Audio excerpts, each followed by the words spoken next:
So thank you very much to the Interspeech 2019 team for having me here. I really feel very honored to be invited and also to get the chance to talk about the work we are doing at the Cognitive Systems Lab. You know, I still have very fond memories of my first Interspeech. Back then it was Eurospeech in Rhodes. It was 1997. And I just looked it up and realized that I never skip a single one. So ever since I went to Interspeech, and this is really the community I feel very connected to, and this is my home. And over the 22-something years, I really realized that we are a very successful, apparently, also very competitive, but yet very warm and welcoming community, and I wanted to thank you for this. So the talk is entitled Biosignal Processing for Human-Machine Interaction, and I thought I'd start by explaining what I mean by biosignals. So for me, a biosignal is an autonomous signal that is produced by a living organism. In our case, it's always the human being, the living organism. And these autonomous signals can be measured in physical quantities. And if you look at the graph, so the yellow blobs are basically the human activities, sometimes also called modalities. The measuring devices are various sensors, so there's a variety of sensors available, and then the result of the activities measured by the sensors then is what I would call a biosignal, and we can classify them according to the sensors into various types of biosignals. So one that is very close to our heart here is the human activity of speech. And the point I want to make here is that we can measure speech, for example, by a microphone. This would result then in an acoustic biosignal. But we can also measure speech by other sensors, and in this talk I would like to show you different alternatives, different sensors that we can capture speech with, and I would like to explain what the benefits of those alternatives are. So what I would call the biosignal-based spoken communication, the idea here is to capture speech by alternative biosignals and then basically process the features that we can extract from these signals, much as we all know it, for example, by speech recognition, speech synthesis, so we can generate text from it to write emails, we can synthesize it to give auditive feedback, and we can use and analyze and understand it, much as we know from the acoustic biosignal. And as you all know, speech-related activities, so if we are producing speech, it's a very complex process that basically starts in the brain. So the brain initiates this whole process, leading to also muscle activities that then finally produce different articulatory gestures, respiratory gestures, laryngeal gestures, which finally then create the acoustic signal. And these speech-related activities can be measured at each level of this speech processing. So we can start in the central and peripheral nervous system. We can also use muscle activities, the action potentials, or speech kinematics and capture those. And the benefits first of all, there's already a lot of work on this out there. So there's a panoply of sensor technologies already, starting, for example, with work from Thomas Huber, for example, working on ultrasound and video combination, or on EMA. There's work on PMA from James Gilbert. There's work on NAM, non-audible murmur, from Nakajima and colleagues. Then there is a large community doing lip reading. And lately, there's also a community working on brain activity signals captured by, for example, ECOG or microelectrodes. So there's already a number of things out there. I will mostly today talk about the work we have done, but I just want to make you aware that we are not the only one pursuing this work. What are the benefits of capturing speech in different biosignals? So first of all, by doing this, we are really standing on the shoulders of giants, because biosignals have been studied for decades to understand better the mechanisms of human speech processing. And I see two major benefits of using biosignals different from acoustics. The one is if we are capturing speech earlier on, then we can basically make benefit of that we capture speech prior to the airborne acoustic signal. So we get the benefit of having the signal earlier than what we can hear and capture from the microphone. This is number one. And number two, we could even capture speech if the acoustic output is not available or not desirable. So that means we can, for example, approach things like if somebody is mouthing speech, or we could approach things where somebody's just thinking about speaking. And here we differentiate between, so silent speech for me is if somebody is mouthing speech but doesn't make audible sound. Imagined speech is where somebody is imagining or thinking about producing articulation, but without performing actually the articulation. And then we would discriminate this from what I would call inner speech, that is a more internalized process in which we are thinking in pure meaning without any phonological properties or turn taking and so on. So by basically leveraging off these two major benefits, in my sense, this basically opens up then novel use cases, which I coined biosignal-based spoken communication. And I see four major novel use cases that we could approach here. One is a robust speech communication in the sense that if there's a lot of noise in the environment, one could, for example, complement this by other biosignals. The second one is what we would call mute communication. This is communication where we avoid disturbance of quiet environments by speaking silently. The third one is where we can restore communication, that is, for example, building towards voice prosthesis for individuals who are unable to speak. And the fourth is speech training and therapy, where, for example, a biosignal could provide valuable feedback, for example, to increase articulatory awareness for therapy and training. And in my talk here, I will focus on two, on the mute communication and restore spoken communication. But you probably, some of you have seen the tutorial on Sunday given by Thomas Füber and Christian Herf. They were also talking about possible applications in the range of speech therapy and language learning. So for the purpose of the flow of the talk, I just want to briefly mention that some of you may know that I started out in acoustic speech recognition. So my PhD was on speech recognition in multilingual languages.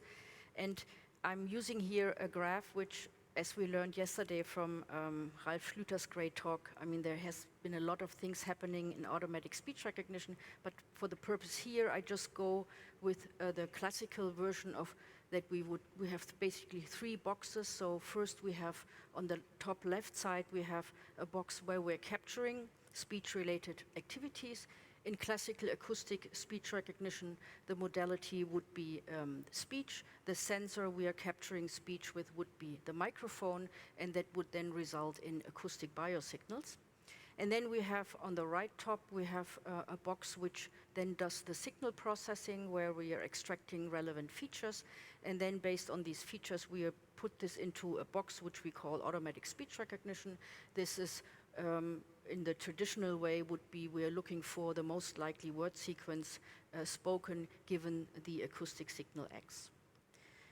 So about 15 years ago, back in my time at CMU, I started in a collaboration with Alex Weibel and Florian Metze. We started thinking about what if we capture the acoustic, the speech signal not as when it's airborne, so as an acoustic signal, but we are capturing it at a time where a person is articulating. That is, we are capturing the muscle activity which comes from producing sound.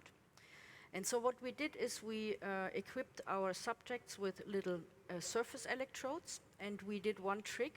We captured basically in parallel, in a synchronized fashion, we captured the EMG, the electromyographic signal, in parallel to the acoustic signal.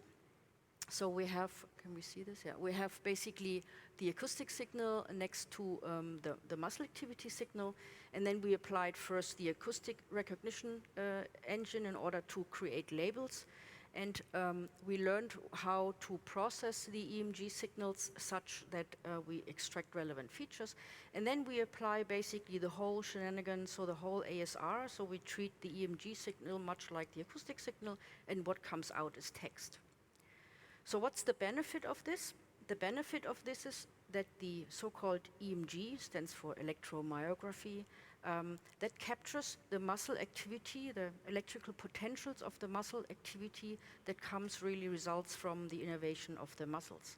And that means the EMG signal does not care at all about what audible output is produced. It only cares about the muscle activity. And that means for this kind of speech recognition, it doesn't matter whether I say hello or so for this machine, it's the same thing because EMG just looks at the muscle activity. And this leads then to what we termed silent speech interfaces. And the silent speech interfaces, they have a couple of benefits. First of all, we could speak silently without disturbing our neighbors. So think about doing a phone call during a presentation. Nobody would care because you just simply mouth what you want to say. It's also possible to keep privacy by, for example, transmitting confidential information just silently if you give passwords or proper names or whatnot. The third one would be noise robustness. That is, we could use this in very noise-corrupted environments. And last but not least, it could be a help and support for individuals who are speech impaired, who, for example, lost their vocal folds due to cancer. There are a couple of challenges that we have from EMG speech recognition. And I just picked one recent results that had been presented by Michael Wandt in Interspeech 2018. So one of the issues is if we apply the sensors, do the recordings, and then we take the sensors off and reapply them, chances are high that we are not able to exactly hit the very same position in the muscles, and that means it results in different activities. And we called this issue session dependence. And Michael was applying adversarial training to implement session-independent EMG ASR, and he managed to get really much better results by applying the trick that he makes the data of different sessions more confusable in order to improve the target classification accuracy. By the way, if you want to try yourself, please feel free to take the trial corpus, which is available from our webpage. So the benchmark numbers are also available on the Interspeech 2014 paper, also from Michael. So you can play around with this and see yourself what you get there. Another challenge with EMG-based speech recognition that we faced early is the issue that if a speaker mouths silently, he or she does not get auditory feedback. And that means he or she can no longer rely on getting the auditory and the sensory feedback, the motor sensory feedback, in order to hit the articulatory targets very well.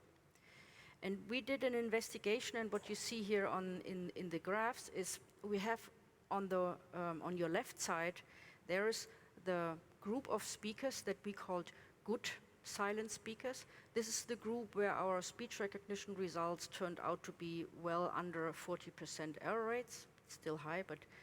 And then we have a group of bad silent speakers. These are those where the word error rates deteriorated drastically. And you see three graphs. You see the black graph, which corresponds to the power spectral densities over all the frequencies for those sentences which had been spoken audibly. You see the red one, these are those sentences which had been spoken in a whispered manner, and you see the blue ones which had been spoken in a completely silent manner. And what's quite obvious is that the good silent speakers managed to keep their power spectral densities rather stable across these different speaking modes, while the bad silent speakers are not able to do this.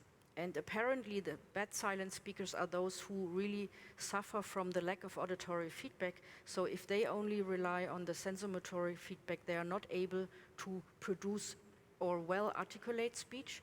And that means they're sort of starting slurring. And that brought us to the issue that probably the best cure in order to avoid this is if we would be able to provide instant feedback, instant auditory feedback, even if a person speaks silently. And that brought us to what I would call direct synthesis. That is, rather than doing speech recognition, where we are transforming the EMG signal into text, we do a direct transformation from the EMG signal into audible speech, and then basically feed this back into the ear of the silent speaker.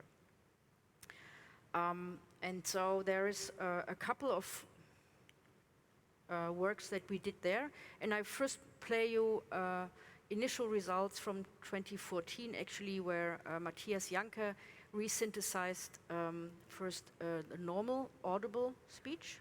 He is trying to cut some of the benefits. And then the second one is where he's using a deep neural network in order to transform directly the EMG signal into speech, and this sounds like this. He's trying to cut some of the benefits. And I'm sorry for the buzz of the vocoder, but I hope you got the point that we are able to synthesize directly from EMG into something audible, which would provide support and auditory feedback if somebody is about losing his articulation. Now, one of the issues with these results were that the feedback was too much delayed in order to be really helpful during the articulation. And therefore, we lately built low-latency synthesis, where we would be able to really put the human in the loop. So that means this is work from Lawrence Diener, who just presented this in the doctoral consortium. Here we are taking, we're leveraging off the benefit that the EMG signal precedes the audio signal by roughly 50 milliseconds. This is what we found from our experiments. That is, we can, 50 milliseconds before the signal becomes airborne, we can start synthesizing the sound so that we basically provide almost instant auditory feedback while a person is producing silent speech. So when we were there, so we had basically acoustic speech recognition from the acoustic signal. We had the silent speech recognition from the EMG signal. By the way, we termed this EMG-to-Text and EMG-to-Speech. And then we thought about, okay, if we can use the muscle activity to create speech and text, how about we go one level further up and use the brain activity that corresponds to initiating the articulatory motion in the muscles? So how about trying to capture what in the brain, basically the brain areas that initiate the muscle activity? And this one we coined brain to text and brain to speech. And here we were lucky to work together and to collaborate with Gerv Schalk's group, who's in Albany, and he works together with people in the medical center, and they are working with patients that have intractable epilepsy. So they are in the position that they are basically getting implants, electrode implants in the skull. So they basically remove the skull and then place the electrodes just right on top of the cortex, which for them serves the purpose of finding out in which areas epilepsy really starts. And for us, we can take the benefit of using signals which are not very noisy because they're directly recorded on the cortex. So you see a patient here with a montage of an electrode grid. And we worked with data from 7 patients. And you see in the lower left side there, the brain layout is very different. And also the electrode positioning is very different. So we don't have any control over the electrodes. The setting is really just due to medical needs. So the first thing we had to do in order to do this across patients, we co-registered them in a common space and basically put a layover. And then we applied basically the very same strategy that I showed you with EMG-based speech recognition, so that again, we asked the patients to speak aloud. So we prompted them for sentences. They're speaking out aloud the sentences. And in parallel, we are recording the ECOG signal, so the intracranial EEG from all the electrodes they have in their montage. And then we can again use the acoustic speech recognition results, so we can label basically the speech in terms of phonemes, and then we impose the labels on the ECOG signals. And then basically we can do the same that we did in EMG, that is, we can feed in the ECOG signals into ASR and then do what we call brain-to-text recognition. Now the most difficult part was, since we have so many electrodes as the ECOG montage, we had up to 120 channels. And from each of the channels, we first had to figure out what kind of features would be reasonable and reliable to correlate with the speech activity. And out of these many features, we would also have to do a feature selection in order to keep the dimensionality down. So we had up to 120 channels, so 120 electrode connections. We extracted the log power of the broadband gamma, so this is the brainwaves in the area of 70 to 170 hertz. We did this in 50 millisecond intervals with a 25 millisecond overlap to address also the fast speed of speech processing. And we stacked this in a lot of neighboring frames in order to get a broader view. That results in a feature space which is about 900 dimensions. And what we did then was that we're looking into a procedure to tell us to select the features based on their discriminability, and the discriminability basically between the different phones in our sentences. So we used the Kalberg-Leibler divergence in order to do this. So we calculated the divergence between each phone pair relevant to discriminate the words that the patients had been spoken. And the interesting outcome of this is also, if we plot the divergences across the brain area, this allows us then to interpret or basically watch the brain while a person is talking and interpret those areas which seem to be the most important ones to discriminate sounds while producing speech. And I play this to you. I've always been committed, and to which we are committed today. So the sound had been anonymized so that the subject cannot be identified. And what I would like to point out here is, now you can, while the person is producing speech, we can see which areas in the brain are the most important ones to discriminate sounds.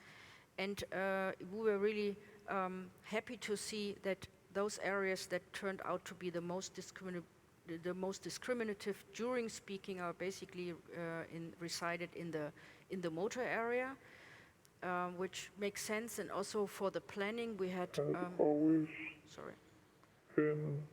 For the planning we had the areas of Broca, and for the end, about 100 milliseconds after producing it, we had high discriminability in the auditory cortex. So the findings we had from feature selection really made also sense in terms of speech production.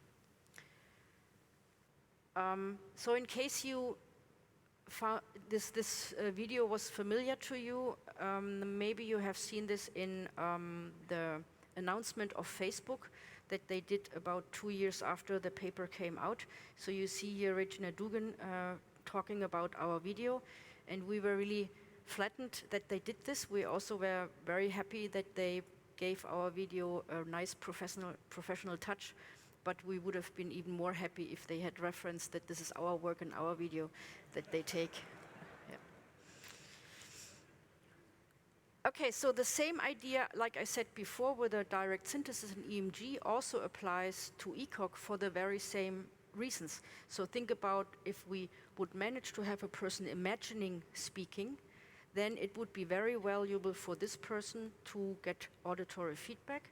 And if you think about voice prosthesis for people who are not able to talk anymore, this would be then the direction to enable, like for example, locked-in patients to think of speaking and then hearing what the machine interprets in terms of ECOG. And here we have two approaches. So we first wanted to see whether this is possible at all. So we created a high-quality speech output with a dual neural network, and we basically convert the ECOG into MFCC coefficients and then use the WaveNet to produce audible sound. And I play this in a minute to you. This was work done by Michael Angrick in our lab. And then another one in order to really pursue an instant feedback. This is a very fast and straightforward codebook-based unit selection approach, which has been done by Christian Herf, also in collaboration with people from Northwestern University, who provided the ECOG-based data. And that looks like this. So we basically record data. Then we have tested, so from the recorded train data, we basically select or train a lot of units. Then we're using the test data and take snippets out of it, compare it along the maximum cosine similarity to our training data, and then simply stitch those units together in order to provide output. And what you hear in a second is the output, which is solely driven from ECOG, so directly converted from ECOG to audible speech.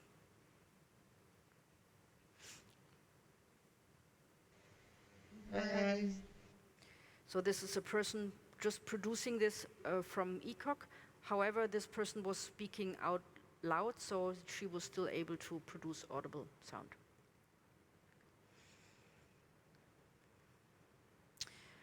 And so the other approach where we are using DNNs to first convert ECOG into MFCCs and then use the WaveNet to produce the sound, that has been also featured in the Science magazine, along with work from Eddie Cheng and also Nima Meskarani. And I'm playing you how that sounds if we're solely driving from ECOG speech synthesis. Waited to start. So you first hear the real one, Right. No. and then you hear the synthesized one. Garage. Move. No. Version. Button. Hit. Yep. Dab. Dab. Rain. Bang. And. Haze. Okay, so of course we use the trick to first play you the audio and then play the ECOG-driven one, but so that sort of convinced us that apparently the ECOG signal really provide valuable information, which would eventually lead to maybe the option of speech restoration by voice prosthesis. So lately we did yet another step, and this has to do with functional electrical stimulation. And the wild idea or vision here is that we might be able to do speech rehabilitation by using ECOG signals, transforming these ECOG signals directly into stimulation patterns, and then these stimulation patterns would stimulate the articulatory muscles, which then produce speech. So this basically could help to restore the articulatory movement just driven by brain signal alone. We're not there yet, we're not even near that, but we did first results or first experiments in a proof of concept. So what we wanted to see is, first of all, which muscles would be accessible for us so that we can stimulate them in order to produce sounds. So we first did an EMG analysis. So we had one of our subjects wearing a lot of EMG electrodes, and we analyzed the frame-based power of each muscle during production of speech.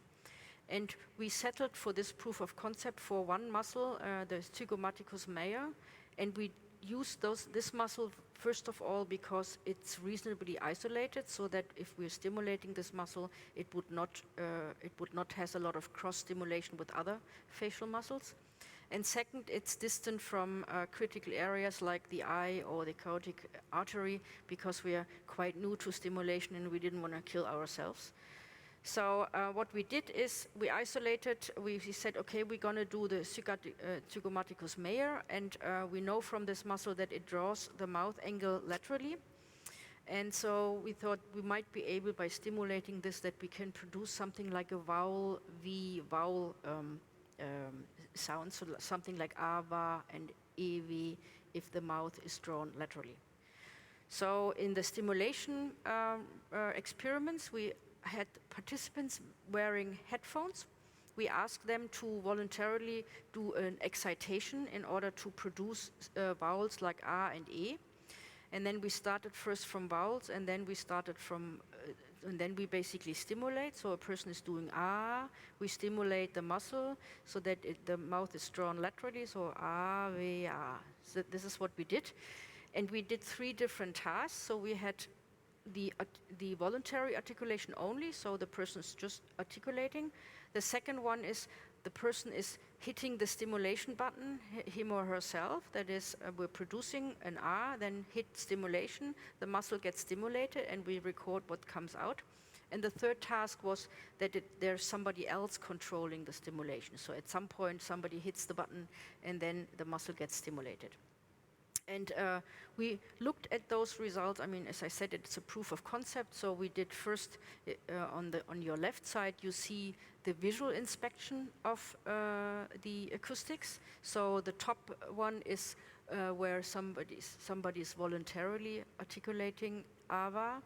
The second one is where the person then controls him or herself, in this case himself, the ava, and in the third one, it's somebody else that controls the stimulation. So there is some visual resemblance, but we also see that we're nowhere near to really produce a full ava or ev consonant vowel consonant combination, vowel consonant vowel consonant combination. So we also did an analysis on the Pearson correlations. So we basically correlated the MFCCs with a reference. We did this prior to stimulus and for the whole spectrogram.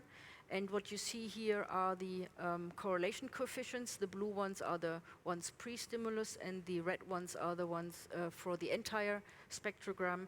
And you see this for the external controlled and the self-controlled for AVA and EV. So what we do see is we get reasonable correlations between the pre-stimulus and the voluntary ones, but we do get significantly lower correlations for the complete spectrogram, which is sort of a hint that as of now, at least the auditory output during the stimulation does not really well mimic the real production of a consonant like the. And I must admit that we also we learned a lot on how complex and how hard and it is to produce audible sounds, and we're really at awe what humans are able to do, and we would like to explore this more, but my feeling is that it will take us many years in order to get somewhere close to something that sounds like human speech. So in case this sparks your interest, there was a special issue that we did 2 years ago together with Thomas Huber, Dean Trusinski, and John Brumberg.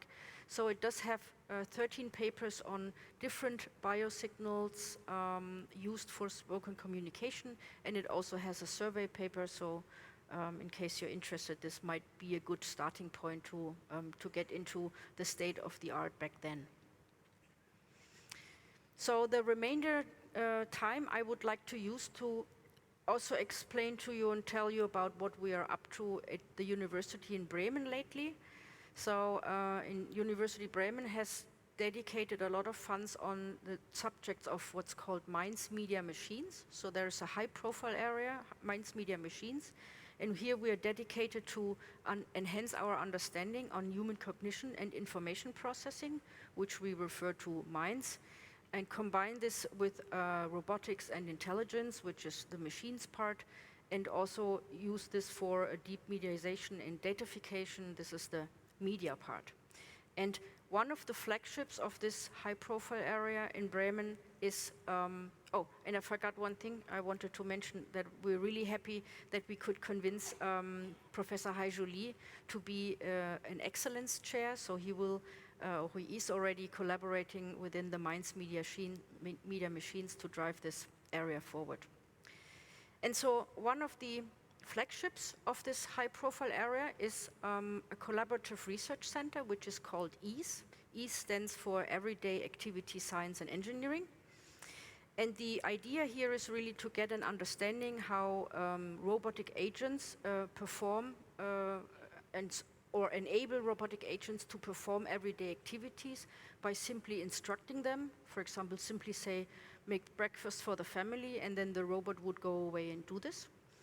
And the part we are driving in our lab is the part that we are observing, recording and observing human everyday activities, also complex ones, and that we are, together with our collaborators, want to build structured models which then basically inform the robotic agents. And the structured model would go into what is called here narrative-enabled episodic memories. So there are basically episodic memories which will go into a large database that is made available also to the community. It's called OpenEase. And this database is basically retrievable for robotic agents to inform themselves how they could perform a human action. And so our purpose is to really feed this database with a multitude of biosignals, so that makes sense out of human activities.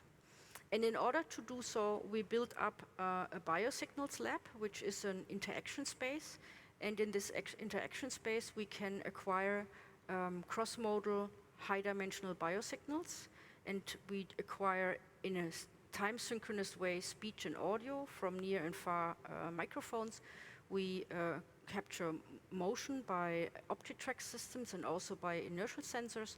We capture muscle activity by EMG, by mobile ones and also stationary ones. We capture eye movement, and we capture brain activities, both with a mobile EEG, but also with a MRI scanner, which I will tell you in a minute. So here, So this is forks and the knife, make it nice, because it's formal. So we are going to drink wine. In Italy would be like this, I don't know in Germany. Here there is the wine and the water. okay, so the idea is to record this all in parallel, and as you heard, we made the subjects also think aloud what they are doing, so they are asked in a concurrent way to explain what they are currently doing. And we are using ASR to transcribe what they are doing, so we have transcriptions. We have, along with the speech signals, unfortunately you can't see this, there are also all the other signals, the EMG, the EEG. You see here the output of the motion tracker, and you see here what the person is doing in different angles from camera. And there are a couple of other signals that we suppressed.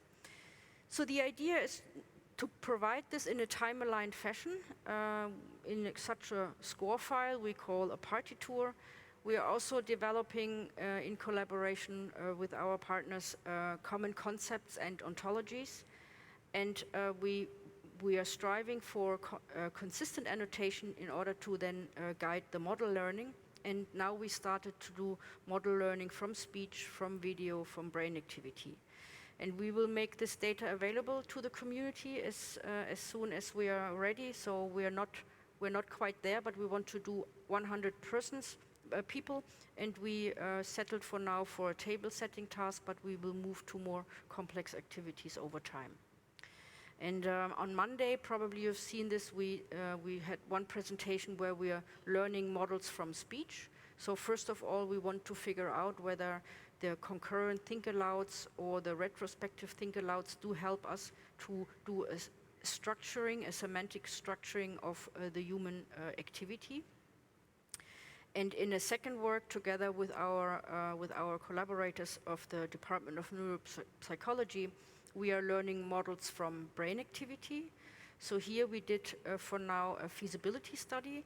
It's a proof of concept whether we could use the first perspective, that is the outcome of the eye tracker from our subjects. So the subjects perform their task. They have a first eye perspective of what they're doing. This is the first eye perspective. And we're feeding this first eye perspective into the monitor of the person, of a second person lying in the fMRI scanner. And we're doing this under the premise that the perception of the action that is taken, and that the perception of the action of the person in the scanner basically leads to comparable brain activities as the ones of the person actually pursuing the task. So the idea is, if somebody watches the monitor and watches in a first eye perspective of grasping things, that he or she feels like she's doing this her or himself. And then we are identifying task-related components of the human cognition using the semantic annotations, and we're using, or our colleagues are using, fMRI constrained by EEG, and they're extracting, based on an independent component analysis, they're extracting those areas in the brain that seem to be the most important one for understanding the current interaction or the current behavior. And what comes out is this. So this is the first eye perspective of a person pursuing something, and the red coloring that you see is basically the points in time that the ICA in the brain activity say there is something special going on.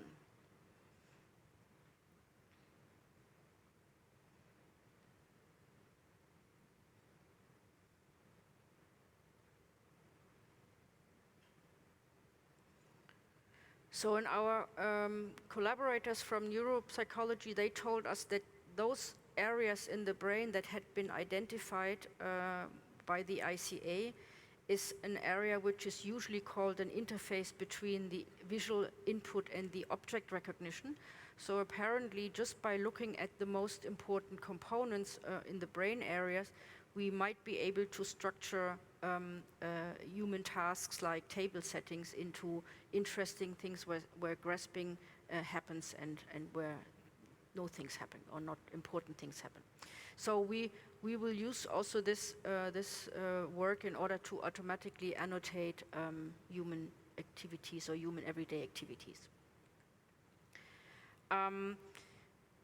We were thinking of taking this one step further and also looking into more complex interactions. And the idea is that we have a person in the Biosignals Lab pursuing activities. We have a second person in the MRI scanner watching this person. And in order to make them interact, we thought, okay, the first person in the Biosignals Lab, he or she is picking, for example, or making food choices, and the person in the MRT is evaluating those food choices and feeds the evaluation back to the first subject. So this way, the two people can really interact with each other. And in order to do this, we basically linked the two labs. So we linked the Biosignals Lab with a neuroimaging lab, where the MRI scanner and the high density EEG is. So we are basically feeding the first eye perspective of this subject into the monitor of the person in the MRI scanner, and this person is then taking decisions or evaluating decisions and relaying this back to the person in the Biosignal Lab. And with this established link, we are now looking forward into a new project, which is a grad school project where we're educating students. And in this way, this is called the Karlsruhe Design and Decision School. And in this way, we will link more labs with these two labs. And most importantly, what I'm really excited about, we will link the KD2 lab, which is a lab that is equipped with 40 cabins, where we can record biosignals and also other reactions from people in parallel. So we could, for example, have 40 people in parallel watching what's going on in the Biosignal lab or in the MRI scanner, and then doing, for example, evaluation or think alouds. And so this is what we are now looking forward doing in the next steps, in order to also be able to to be able to create really novel experiments and studies by linking those labs together. Also establishing joint protocols and standards, and more so also training students across disciplines to sort of get adjusted to all these technologies and the sensors that are available there. So this brings me to the conclusion. So the main points that I wanted to drive home is, number one, think beyond the acoustics. Think about speech on not only on the acoustic signal, but leverage of speech-related biosignals and take benefit of that we could capture the speech prior to the airborne signal, and we could capture speech even if no audible output is either available or desirable. And the second thing I wanted to drive home is that cross-modal time-aligned biosignals may help us to understand better human activities, and also may help us to structure these fully automatically. And last but not least, the idea of linking labs will probably give us the possibility to do completely novel studies which we wouldn't be able to do by ourselves. With this, I thank you very much for your attention. I also thank the students who were involved in the CSL lab, our visitors, our collaborators, and of course also the institutions that funded this work. Thank you very much.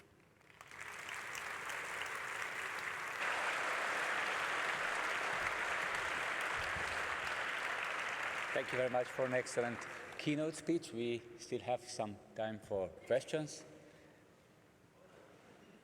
Yes? I have one question. Actually, two questions. One is that how would you assess the ability of EMGs to pick up tongue articulation? And second, how would you compare and contrast the capability of EMG against just taking a video of the person? Yep, thank you for those questions. Actually, this is another challenge which I didn't get into, but you're quite right. With EMG, of course, we have limited capabilities of, for example, getting something on the tongue tip. So we can capture a little bit of the tongue root by these muscles underneath the chin, but there is no way that with surface EEG we would capture the tongue tip. And this is one of the reasons why we will not get the full information on the articulation. And probably related to that is also that, so roughly if I compare acoustic speech recognition to EMG speech recognition under clean conditions, so if we have an audible signal in an audible acoustic signal compared to an EMG of an audible acoustic signal, then we're suffering about twice as much word error rate. So we're doubling the word error rate based on EMG if we have a clear audible signal. Of course, if you don't have a signal, an acoustic signal, then the word error rate for normal ASR is quite high. Yes. Yeah, please. Can I? Oh. Thank you very much, Tanja. It was a great talk. At the beginning, you talked about thought-to-speech as well, but isn't the whole concept of that really rather illogical, in fact, philosophically very difficult, in that if you don't engage any phonological component in thinking about sentences and producing language, then you have no basis upon which to produce sound and articulation in a form which another person can comprehend. The neural patterns of thinking about a sentence in one speaker is going to be completely different from the neural patterns of thinking about the same sentence in another speaker. Without a phonological component, there is no mapping between one person's brain and another person's brain.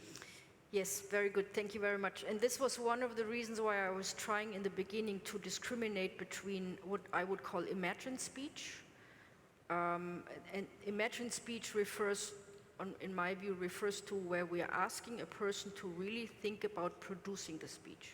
So we do have the phonological structure because the person is thinking about producing it, assuming that the person would be able to think about producing it. And I discriminated this from what I would call inner speech. And inner speech is, where you're just having thoughts flying through your head, and there might not be a motor or a motor cortex area related innervation going on, because it's, like you said, there's no turn taking, no pauses, no phones. So, and what we tried is the first case, so where we really ask people to think about producing a word rather than trying to capture their thoughts, yeah, which we don't want to do. Thanks for the question. Yeah, I have two questions here. The first question is on here. Thanks. I hear One is on this. When you worked with epileptic patients, did you find there was some plasticity in terms of the language centers being moved? For example, left side is supposed to activate the right side and vice versa. But there is a claim that language centers actually move from the left to the right. And that's why there are a lot of issues about removing parts of the brain. And the second question is, do we really think in terms of phonemes? I mean, there is some study which says that neurocortical oscillations happen at the syllable level. Yeah, thank you for this question. So for the first question, you're asking the wrong person. I never worked with these patients. Basically, we got the data from our collaborators who recorded the data. So far, I have not worked with any of the patients.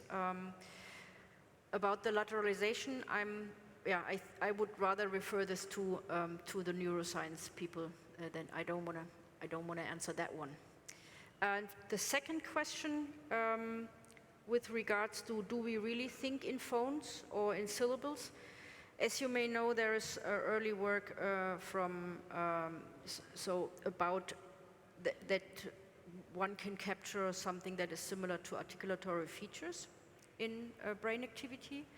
And I feel that our work, where we are really focusing on phone models, indicates that there is evidence that we are thinking in terms of phones rather than syllables. We didn't try the syllables because phones give us more flexibility in terms of ASR, but I believe that the results show that there is indeed evidence that we do think in phones if we are asked to imagine speech. Does it answer your question? Hello?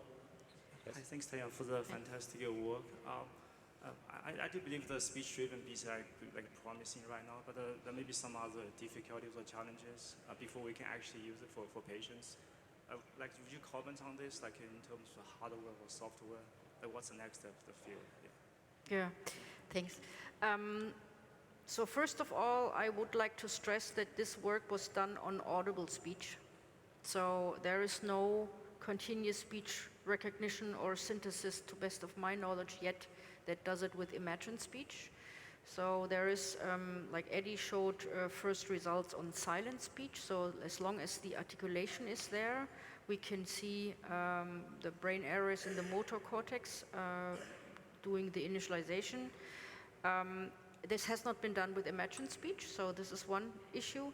The second issue, with respect also to apparatus and methods, in order to really make full use of the idea of giving people instant feedback, of course we would need to have the low latency synthesis working from ECOG in order to get immediate feedback, and we would need to bring this into clinics in order to have people using this, which is always an extra critical thing. I think that's basically the two major things which I believe are the next big steps in this direction. Does it answer your question? Thank you, yes. Okay, we have time for one more question, please, if there is. Okay. I'm here at the back on your right. Okay. Yeah, so I'm very interested into music production with the brain. What would be your thoughts about that? Yeah, so Christian Herf, who did also the ASR work, he at the same time worked on the same patients on rhythm, and I thought this was really interesting because a study he, for example, did is that they would play rhythms to people and record brain responses, and then they skip the rhythm, and the responses in the brain would clearly say that the person go along a rhythm they don't hear. So, and this might also be very suitable for using for our speech recognition work, because also speech has an inherent rhythm. So I believe there's a lot of in there. But I personally have not done any work on music and brain, so I would not be very helpful at this point. Thank you. Thank you for the great talk, Tanja, and thank you for all the questions and the discussion. I would like to hand you over the picture for the memory of your talk. Thank you very much.